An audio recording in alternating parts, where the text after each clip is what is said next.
rubber. The precious cargo was shouldered across gangplanks by immigrant laborers known as Quays, whose blood, sweat, and tears formed the very backbone of our nation's rise to prosperity. Wonder why all the shophouses are concentrated on just one embankment of Boat Quay? Well, legend has it that the Chinese immigrants chose to set up home only on the south bank of the river. You'll notice how the riverbank curves just like the belly of a carp. In Chinese culture, this majestic fish is an auspicious symbol of good fortune and a great place to store wealth. These first immigrants believed that this part of the Singapore River was where prosperity and wealth could be found. That's also why many banks and businesses started up here and eventually developed this area into our current central business district. Where once boats lined the water's edge, today the banks of Boat Quay are lined with shophouses turned into restaurants and pubs. The facades of the Boat Quay shophouses have been retained, and the unique architectural styles give the district a distinct flavor. Notice how the shophouses are of varying heights? Long ago, this signaled the owner's wealth. In other words, the higher the building, the wealthier the owner. Perhaps these traditional beliefs have extended till today. Just take a look at the tall skyscrapers of Singapore's financial district towering over the Boat Quay shophouses. This is the perfect place for snapping pictures, so enjoy the 360-degree views and drink in Boat Quay's unique blend of traditional Asian values set against a modern and progressive backdrop. See how the shophouses form a charming contrast of Singapore's developing years against the skyline of a new Singapore. This truly is a uniquely Singapore sight. By the way, are you feeling hungry? Yes. Hawkers and their pushcarts used to line the riverbanks, selling local dishes that were cheap and delicious. A bowl of Teochew porridge cost only 10 cents.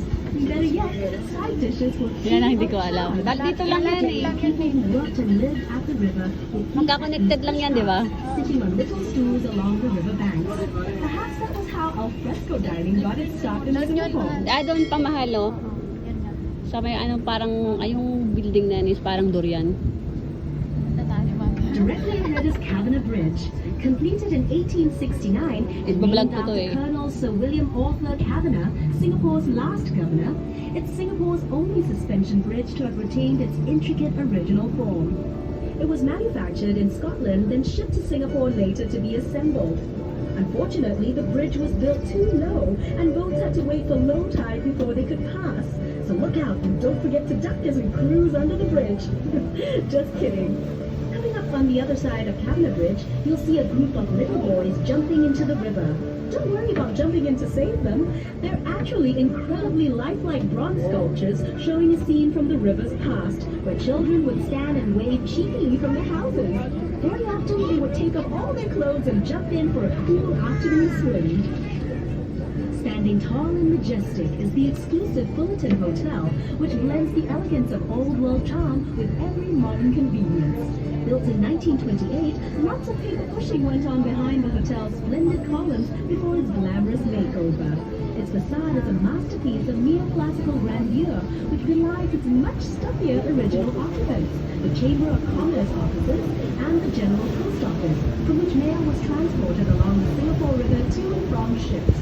Since the 1950s, this was also the site of many political campaign rallies, but even longer before that, it was occupied by Fort Fullerton, built to defend the town at the mouth of the Singapore River.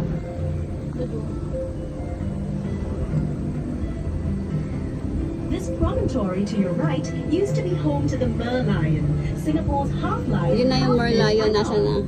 The Merlion stood guard here at the river mouth for 30 years before it was hauled by barge to its new home in the bay in 2002.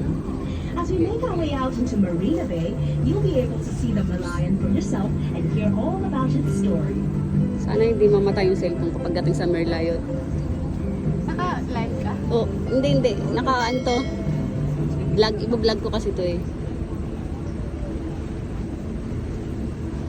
Kahit man lang kumita ng $5. Wow! Sana mahal. Hindi pa rin makita yung Merlion. Ayun, dito sa kabilang part. Ayan. Ayan.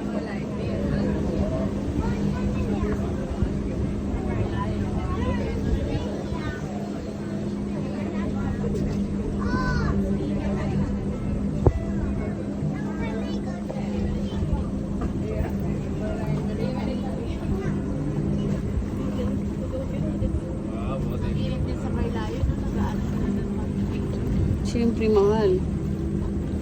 Alaala yan. Diyan, pinaka-ano, maganda. At lakas ako dyan eh. Hanggang Pinakataas mahal. Hindi doon, oh. The original Doon nakakatakot. statue. To understand Yung kaibigan ko nakapasok na dyan. Kaya natanong na kasi. Kaso hindi ako ano, sinasama niya ako, hindi ako nakasama. originally known as Kaya ka natanong na kasi dyan, no? Hindi may mga ano yan eh, discounted. Abang-abang ka. Meron silang mga parang discounted promo. renamed in Singapore. Yung mga artista sa atin dyan Spotted a lion on its shore. The lion's head represents the lion spotted by the legendary Samula Utama, while its fishtail symbolizes Temasek and Singapore's humble beginnings as a fishing village. Measuring 8.6 meters high and weighing 70 tons, the Merlion sits on reclaimed land looking out to sea. She attracts millions of visitors a year who make the trip to Merlion Park to photograph this world-famous icon in her new home right here in scenic Marina Bay. Take a peek behind the Merlion and you'll see a baby Merlion. Believe it or not, its scales are made from pieces of porcelain repurposed from spoons, bowls, and plates. Next to the Merlion and her cub is a luxurious lifestyle dining and waterfront hotel hub known as the Fullerton Heritage that brings exciting